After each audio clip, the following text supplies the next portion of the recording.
Great to have something to talk about with the Red Sox. Isn't that the truth? Lately, I mean, these last couple of nights, it's been worthy of. I don't know if it was appointment viewing, but it was right next door to it. Watching Roman Anthony and seeing how he performed in his first night, and then last night. It wasn't quite storybook, but at least it's something to talk about. And I'm sure, Tara, you kind of fall under the category of just give me a story. Let me give me a. You're not necessarily going to root for anything other than Irish step dancing, but let's root for a good story. This last night ended up being a pretty good story. Yeah, it's so funny you say that because I do, even just as a professional in the business, when you meet fans, oh, you're rooting for whatever, and having moved from New York, right? Like, how do you root for the Red Sox? And I say that I check our fandom at the door, but you root for early deadlines and good storylines. That's always my answer. So as far as storylines go, you're right. Like, now, I was there a little bit over the weekend in New York, and, the vibe has definitely changed a little bit. There's no doubt about it. You just feel a buoyancy these last few days. On Sunday, it was the anticipation that Anthony was going to get called up, and then watching it across the 2 days so far. And then some of the other younger guys, they had started to maybe pitch a little bit better and getting some more timely hits. And, yeah, it's like you said, listen, everything else is done, right? Like, what is the summer if baseball stinks too? I mean, it just makes it tough. So for the Red Sox to even provide a little bit of, something to pay attention to, I think that's important for them. They need to they need to be better anyway. But, yeah, it gives people something to latch on to, for sure. All right, you mentioned buoyancy and how things have changed a little bit. What is the vibe just hanging out around those guys? And you can throw in the three prospects that are there and a guy you wrote about, Narváez. I mean, they got a lot of young, impressionable guys in that clubhouse, and we were talking about it in the first hour of the show. I mean, the atmosphere hasn't been great. This team doesn't do a lot of things well. The manager should be taking a task for that, and there's really no big alpha leader in the clubhouse to lead these young guys along. Yeah, it's a fair question. I think it is, as much as you have arguments with Alex Cora, like, I do think he's good at leading young guys, being very open, transparent, communicative with them and expectations and things like that. I do wonder myself, like, Trevor Story's story has obviously been riddled with injury, and he hasn't been out there a lot. We see him heating up a little bit. If he stays healthy, I do think he's the kind of veteran presence that would be helpful, influence-wise, if he can stay on the field and keep contributing. But the vibe to me now, I haven't been around them a ton, and so I made the point of getting out there this weekend to see them finally, and I thought it felt still kind of optimistic. I mean, I don't know if that's the default because it's such a long season and you do have a lot of young players who maybe don't know any better, but guys like Narváez. I mean, I can't tell you the just happy optimism that sort of floats around that guy. Like, he's just smiling all the time, and it seems to influence pitchers. So, listen, baseball's very much a sport of in the moment, right? And these past few days have been a good in the moment. Prior to that, for the Red Sox, has not been. But if they can keep this going, you can change your momentum pretty quickly in baseball if you can capture it. So I think they're just really hoping that this vibe shift, kind of catches on a little bit. You draft and develop guys like Roman Anthony and Marcelo Mayer and Christian Campbell, but boy, did the Red Sox get lucky with the catcher in this situation. Yeah. Especially, going back to New York, and I'm sure that was a subplot of all of this, and performing well against a team that basically gave up on them. Did they get lucky. It's hard to find a good catcher.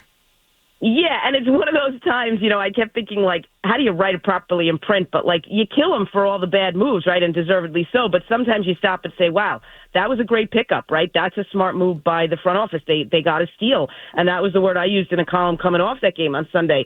They may have found their catcher of the future, and he's young. He's really hardworking. He's delivered so much more at the plate than I think they would have anticipated. I think defensively that was always what they believed in. He's, really meticulous behind the plate and great with pitchers. And who knows, even my new colleague, Tim Healy, had a great note, though, about, some of the defensive prowess that he's great at framing pitches and such may change if we go to automatics. But in any case, I just think that was one of those where you say, okay, maybe that's something that turns out well and brings just a lot more kind of positive vibe and energy. Have you noticed any kind of shift in Alex Cora, Terry? You've been around him now for enough time to see how he behaves and his attitude and I guess his intensity level. And it's easy to like draw a line of demarcation with the contract extension, but seems like for the number of things that go wrong with this team and some very rudimentary errors taking place, he seems, at least for my taste, at times a little too even-keeled. Have you noticed this about him? And what's your explanation for it, if you have one? Yeah, I think it's impossible to argue your point, right? Especially, and then you watch Aaron Boone sometimes, who's been around just as long and and is still getting ejected here and there and screaming and yelling. And, I do think you've seen a little bit calmer version of Alex, if calmer is the right word. And for some, it can be frustrating. Like, I'm with you, particularly, I mean, guys are turning the wrong way on defense and stuff. Like, how do you not get a little bit, angry or more angry at that? But, I mean, this is the man is who he is, and even temperament in terms of the manager's chair has kind of always been his way, even if there's been a flash here or there. So I just think right now, where we are in the season, probably just too early to make a definitive call on if he's, changed completely. I still see the same guy, though, I will say, in terms of, like, the conversations, the pre- and post-game with the media and, when he kind of flares a little bit. I'm not quite as annoyed or, waiting for that meter to heat up a little bit as you are. But I get it. I understand why people would say that. Shaughnessy did a great lead note on that, one of the Sunday columns, like, a little bit more of that sense of urgency might be nice. And I ask you this because you were around last weekend in New York. Where do you stand on this whole Hunter Dobbins thing? Were you around when all that happened?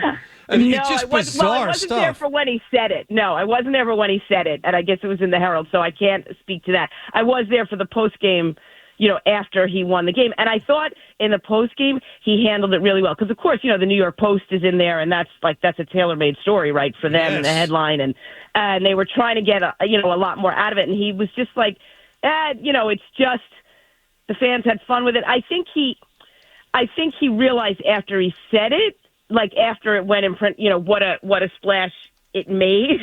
Sometimes it takes that for a younger player. Like, it's one thing you and I are just in conversation, you throw it out there, then you see it in a headline or in boldface print, and it definitely hits a little bit different.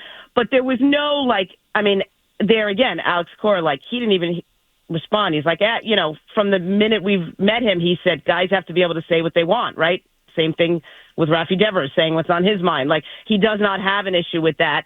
And I thought in the postgame, Dobbins handled it well. He kind of laughed and said, "Yeah, the fans had fun with me, but all in the name of a good rivalry." And he didn't, he didn't back away from it, but nor did he kind of blow it up into something more. So just a blip to me and a funny one. But I was scratching my head. I'm like, what is he saying that for? The whole thing struck me as odd. I know. Yeah.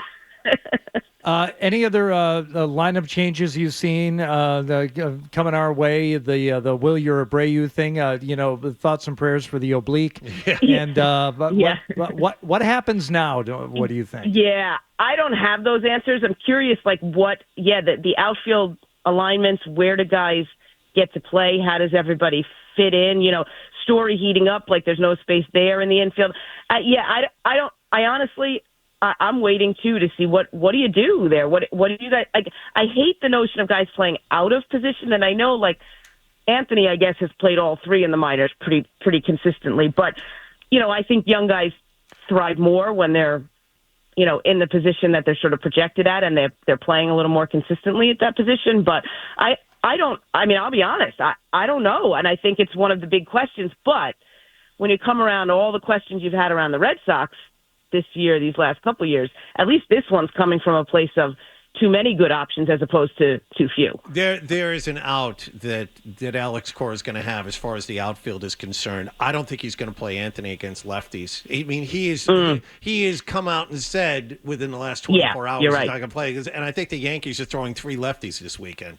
So 3 straight there you lefties. go. Rodon Good call by you. Yeah, Rodon and Fried go Saturday and Sunday, and I think Yarborough is a lefty too, and he goes Friday night. So that's a convenient excuse. You know what? Roman's going to sit, and we'll play these other 3 guys.